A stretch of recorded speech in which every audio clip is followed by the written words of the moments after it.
Avant de commencer la vidéo, je vous invite à regarder la nouvelle vidéo de notre nouvelle chaîne Dr David intitulée 3 histoires d'amour les plus terrifiantes. C'est l'histoire d'un homme de 48 ans qui est marié et qui a un enfant. Avant de connaître sa femme, toutes ces histoires d'amour étaient passionnelles et fusionnelles avec des personnes à problème comme lui. Puis un jour, il rencontre sa femme, une personne intelligente, compréhensive, gentille, qui l'aimait et l'acceptait comme il est en fixant des limites qu'il ne pouvait pas dépasser.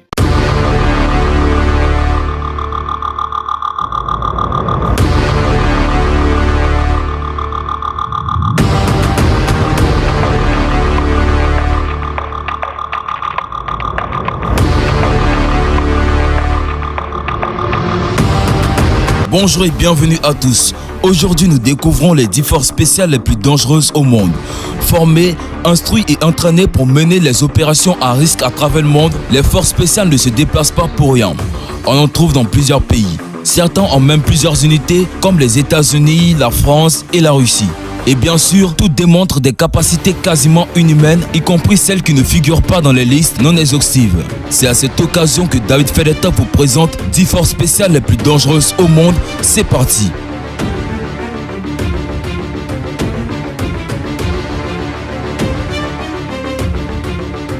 Cependant, pour ceux qui ne sont pas abonnés à la chaîne, abonnez-vous à la chaîne et activez la cloche de notification pour ne plus jamais rater une vidéo.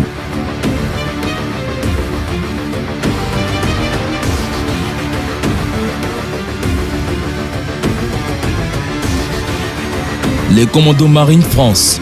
Créés en 1946, les Commandos Marines regroupent 7 unités d'environ 90 hommes. Leur mission, effectuer des opérations spéciales particulièrement sensibles autour du globe. Rejoindre ce corps d'élite s'avère particulièrement difficile et consiste à réussir le STAC, une formation durant laquelle les candidats sont soumis à une épreuve physique et psychologique. Chez ceux que l'on appelle les bérets verts, on se doit d'être particulièrement préparé. La sélection initiale est réputée pour être l'une des plus ardues au monde. Les futurs commandos en formation subissent constamment le stress et la pression des instructeurs, ce qui ne les laisse aucun répit. Toutes les activités sont chronométrées et notées, marcher des dizaines de kilomètres avec des équipements et des armes tout le temps, parcours d'obstacles et exercices de navigation la nuit. L'entraînement est rythmé par l'entraînement aux armes à feu et les tactiques d'assaut, l'escalade et la descente en rappel, la manipulation des bateaux, l'instruction sur les explosifs et le combat au corps à corps. Les instructeurs sont des agents expérimentés affectés à l'école de commando qui surveillent et sanctionnent les échecs par une activité extra-dure. Les commandos marines ont évolué pour être globalement comparables au British Special Board Service. Les Spetsnaz Russie. Pas des rigolos non plus. Ce sont eux que l'on envoie là où ça craint vraiment, avec pour objectif d'aller au bout de leur mission, quel qu'en soit le prix.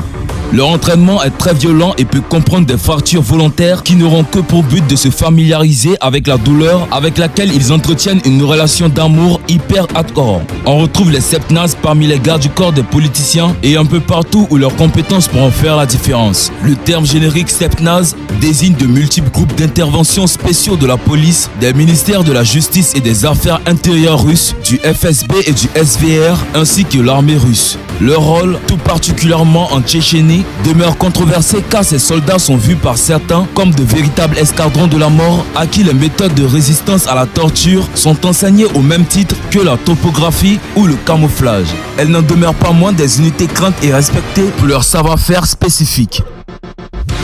Les forces spéciales États-Unis. Ils ont participé depuis leur création en 1952 à plus ou moins tous les conflits impliquant les États-Unis comme pendant la guerre du Vietnam. Spécialisés dans la guerre non conventionnelle, ils sont entraînés à la survie en milieu hostile. Ce que vous appelez l'enfer, ces mecs-là appellent ça leur maison. Ils pourraient manger des choses qui feraient vomir un bouc. Pour survivre à la guerre, ils deviennent la guerre. Quand ils vont sur le terrain, c'est pour gagner. Les Special Forces, plus connues sous le nom de bérets verts, sont une des entités faisant partie des forces spéciales de l'United States Emir, armée de terre américaine. Spécialisées dans les actions commando, la guerre non conventionnelle ainsi que la formation des troupes alliées, elles sont, depuis leur création en 1952. Les bérets verts ont 7 types de missions principales selon le manuel d'opération des forces spéciales de l'US Emir, gamme non conventionnelle, définie comme une large gamme d'activités, généralement conduites sur une longue durée avec des forces indigènes ou supplétives. C'est le noyau fondamental des missions de SF qui sont spécifiquement organisées et formées pour la guerre non conventionnelle. Généralement, les SF forment, encadrent, voire commandent des forces étrangères alliées contre un ennemi commun. Formation de groupes étrangères.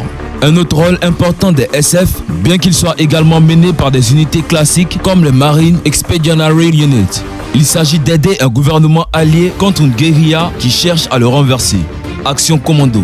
Ces missions concernent des attaques faites par surprise et avec rapidité sur des objectifs à haute valeur stratégique. Le SAS Royaume-Uni.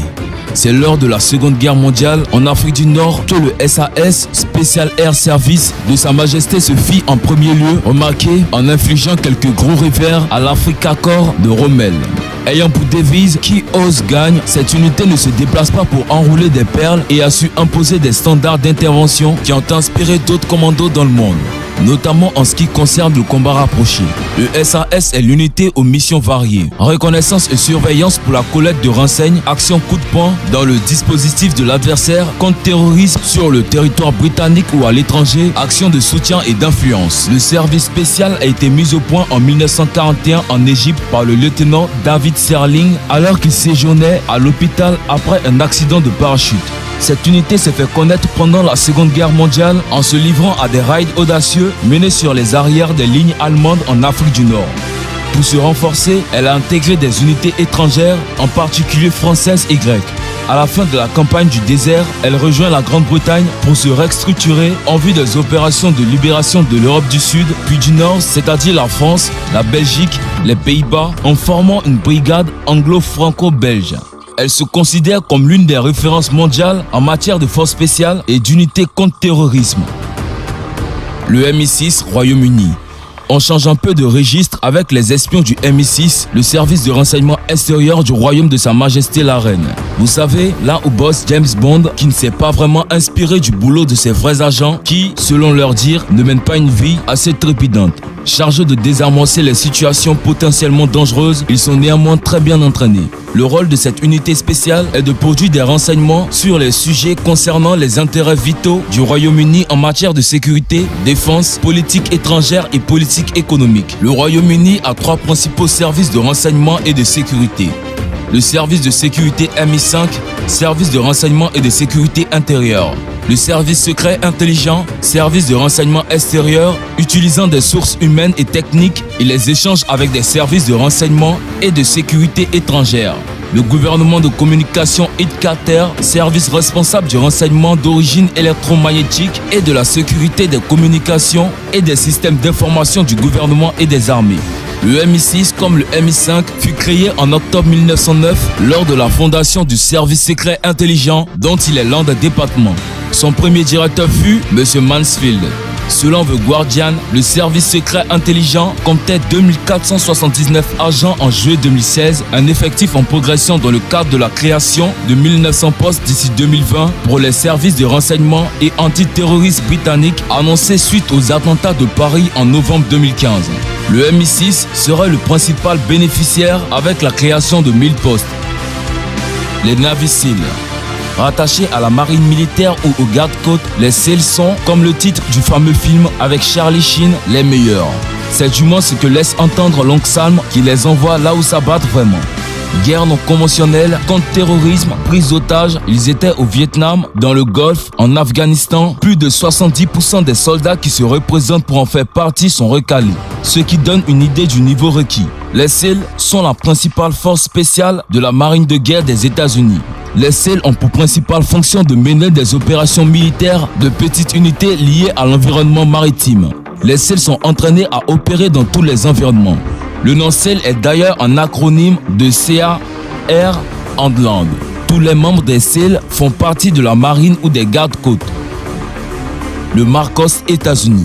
Les gardes du Marcos sont entraînés afin de survivre dans des environnements hostiles. On leur apprend notamment à faire du feu avec de la glace. Ils maîtrisent le Jeet Kune Do, le Wing-Chun, le karaté et le Jiu-Jitsu et plus globalement tout ce qu'il faut pour faire baver leurs ennemis. Le United States Marine Corps Force Special Operation Command est une composante du United States Special Operation Command. Il est l'héritier de l'unité de reconnaissance de l'USMC, la force de reconnaissance compagnie créée à la suite de la guerre de Corée. Le GIGN France. Le groupe d'intervention de la gendarmerie nationale a adopté une devise « S'engager pour la vie », ce qui en dit long sur son éthique. Spécialisé dans l'intervention contre le terrorisme, libération d'otages ou encore la sécurité-protection, il intervient en France mais aussi à l'étranger. Formés à de multiples arts martiaux et de techniques de combat, les gendarmes qui désirent intégrer l'unité doivent notamment réussir plusieurs épreuves particulièrement difficiles. Les missions principales du GIGN sont l'observation-recherche, la sécurité-protection, la formation dans ces 3 domaines. Le GIS Italie. Considéré comme faisant partie des meilleures unités de forces spéciales du monde, le GIS intervient dans les opérations de libération d'otages et de contre-terrorisme. C'est par ailleurs la première unité armée appelée à l'OTAN pour les opérations relevant du terrorisme, ce qui en dit long sur la confiance et le respect que ces commandos inspirent contre le terrorisme. Le ministère de l'Intérieur emploie le SIG pour la libération d'otages d'avions, de navires, de trains, d'autobus et de bâtiments. Il les appelle également à protéger les cibles sensibles contre les attaques terroristes ou criminelles et assurer la surveillance et la sécurité lors d'événements à haut risque. Le SSG Pakistan. Un président russe aurait un jour déclaré que si son pays pouvait compter sur le Special Service Group, en plus de ses propres unités, rien ne pouvait arrêter sa conquête du monde. Une déclaration un peu flippante qui démontre néanmoins sans équivoque la crainte qu'inspirent les membres du SSG. Le SSG est créé en 1953 avec l'aide de conseil de l'US Emir. Dénommé alors 19e bataillon du régiment Baluchistan, il envoya des instructeurs former les rebelles Naga. Ouvert en 1964 avec les fondateurs du Béret Vert, l'école des troupes aéroportées de Peshawar entraîna les 700 hommes du SSG du régiment Baluchistan qui participèrent en 1965 à la deuxième guerre indo-pakistanaise attaquant 3 bases aériennes indiennes du Pendjab. Voilà, c'est tout pour cette vidéo. Si vous avez aimé la vidéo, n'oubliez pas de la liker et de la partager avec vos amis. Et dites en commentaire laquelle de ces unités de force spéciale vous a le plus plu. Cependant, on se dit à bientôt pour de nouvelles vidéos.